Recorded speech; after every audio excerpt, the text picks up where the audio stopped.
VRFAC termination कर रही सी है कॉपर पाइप ब्रेजिंग। देखो बच्चा रोज़े की हालत में कैसा कर रहा काम। फुल इंटरेस्ट से फोकस डाला लिया पाइप के ऊपर, इच्ची एक पलक भी नहीं मर रहा।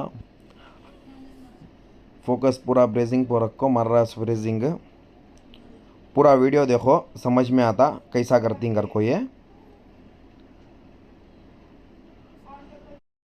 ब्रेजिंग होने के बाद पानी का कपड़ा भिगा ले को, ठंडा कर ले उसे, एक बार चेक कर लेती।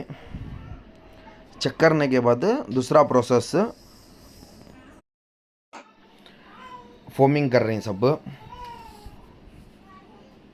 सेपरेट सेपरेट फोम डालना है इसे। फोमिंग के बाद ड्रेन कनेक्शन ऑलरेडी चिपिंग कर को टाइल्स के अंदर ही है ड्रेन पाइप, खाली ये फ्लेक्सिबल पाइप उसे कनेक्ट करा लेते स्वतः। वीडियो अच्छा दिखा तो लाइक करो, सब्सक्राइब करो।